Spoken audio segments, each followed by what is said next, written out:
Hello, my name is Frank Clegg, and I've spent over 40 years in the technology sector. My most recent position is as president of Microsoft Canada. In my career, I've seen the tremendous benefit that technology can provide. I've also seen the potential harm if technology is not implemented correctly. And I believe our current implementation of wireless technology is not safe.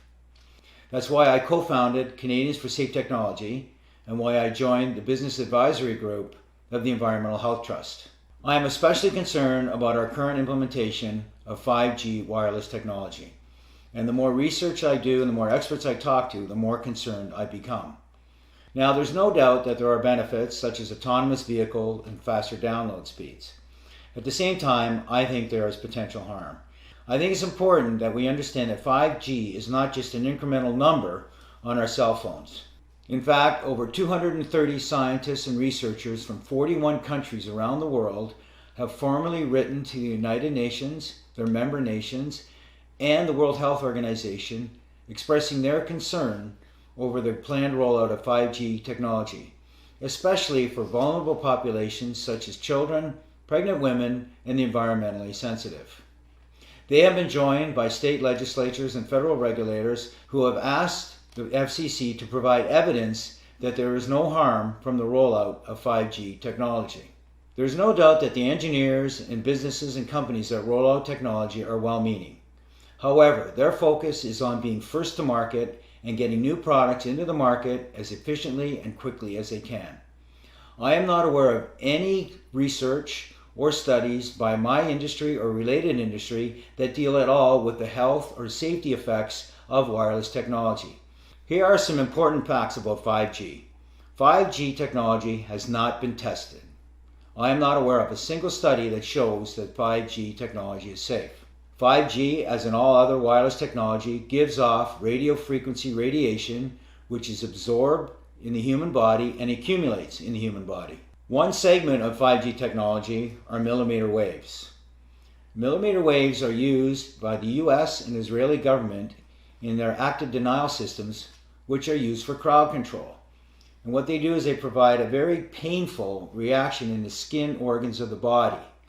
We have no idea what the impacts will be to human health if that kind of millimeter wave technology is used and we are exposed to it 24 hours a day, 7 days a week. There are significant proven health effects from wireless technology and wireless devices. These include insomnia, headaches, fatigue, heart palpitations, all caused by exposure to wireless devices and the radiation from them. More serious symptoms and conditions include heart arrhythmia, infertility, tinnitus, numbness or tingling in the extremities, diabetes, cancer, and permanent DNA damage.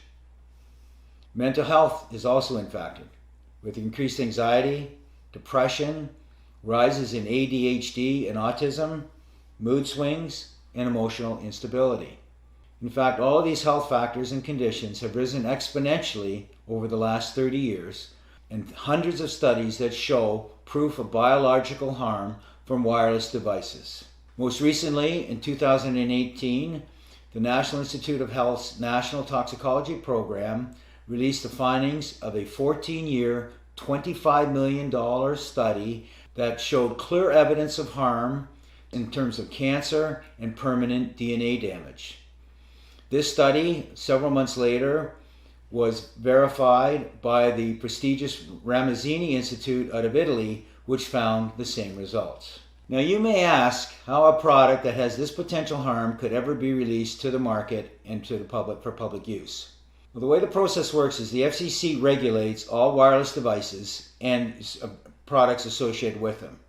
Unfortunately, the FCC is made up of previous telecom executives, lawyers, and engineers. It does not have any scientists or doctors that you would expect to be involved with the regulation of potentially harmful products. In fact, the FCC guidelines are 20 years out of date without any major significant improvement. Countries such as China, Russia, Italy, and Switzerland have safety guidelines that are 100 times safer for their citizens. The FCC guidelines are based on small, short-term, infrequent exposure. They do not worry about the accumulated effects for multiple devices. They don't measure or monitor exposure 24 hours a day or 7 days a week. And they have no special consideration for children, pregnant women, or those who have shown environmentally sensitivities to wireless radiation. In addition to the concerns about the guidelines, there is actually no oversight provided by the FCC, and in fact the telecommunications industry is self-policing. So what we are left with is almost a Wild West scenario where the regulations and the guidelines are significantly lacking and the industry is left to its own accord to roll this technology out to the marketplace. In addition to the concerns about the FCC guidelines themselves, the Federal Telecommunications Act of 1996 prohibits any telecommunication company to be sued on the basis of the safety or health of their products. So in other words, there is no liability to the telecommunications industry of any of the impacts of their products. Just last week, the reinsurer Swiss Re came out with their annual forecast, and they specifically identified 5G technology as an upcoming insurable health concern globally over the next 3 years. There is also mounting evidence that the telecommunications industry knew about the potential impacts of RF radiation years ago. And in fact, we're starting to see some of the behavior from my industry similar to what the tobacco industry did over the last few decades. The telecommunications industry has over 500 lobbyists working in Congress and other areas of legislature protecting the industry. Together, all of these issues that I've referenced, plus the general lack of awareness in the general public, have led us to the situation where we are today. So where are we today? Today we currently have a significant amount of exposure in our homes, in our businesses, in our schools, and in most public areas we go to. Cisco has announced and predicted by 2030 there will be over 500 billion wirelessly connected devices in the world. That works out to be almost 60 devices for every person on the planet. Many states and cities around the world are debating and passing legislation about the rollout of 5G technology.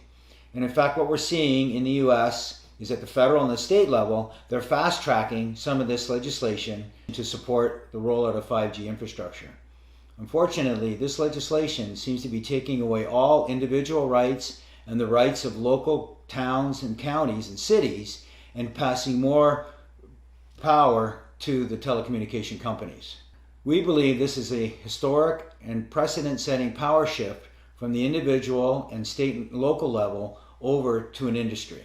In fact, many communities in the US and around the world are passing moratoriums preventing the rollout of 5G technology until it is proven safe.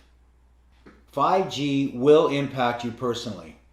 There are designs that show the requirement for small cell 5G antennas as close as every third house in the neighborhood and could be as close as every 500 feet in public areas. The impact of that radiation at that level of frequency and intensity and power 24 hours a day and 7 days a week is unprecedented and is not understood. I've spent the last 5 years of my life, I've had the opportunity to meet with experts on a worldwide basis who have spent their careers studying the impact of wireless radiation and devices. I've also had the opportunity to meet with some of the great minds in the technology sector who have helped create these tremendous products that we use in our lives and provide tremendous benefit to us. I am convinced that there are safer alternatives available so we can have the best of both worlds. Technology that can provide the tremendous benefits, but technology that is safe. There is no incentive or motivation to provide the research and the funding to look for safer alternatives. So that's why it's up to us to help encourage that investment. That can be by asking our legislators to pass legislation, encouraging industry to do it, or it can be by us directly trying to advocate for change in the industry to allow them to become more responsible to provide safer technology that still provides tremendous benefit. We can't do this all on our own. We need your help. Here's what you can do. The most important thing is to get educated. We have provided a little bit of an overview and some of the scientific evidence that shows there's a potential harm. But now you have to take the initiative. There are some tremendous websites, Canadians for Safe Technology, the Environmental Health Trust, saferemr.com, and the Physicians for Safe Technology. There are also other resources that are listed at the end of this video. We encourage you to spread the word, share this information, share the video with your coworkers, with your family, with your friends, with legislators at the state and federal level. Even your local school boards can have an impact if they choose to engage. Ultimately, your knowledge is in your power, and your power is in your hands. I fundamentally believe we can have the best of both worlds. That is access to the technology and the tremendous benefits it provides, but in a safe manner.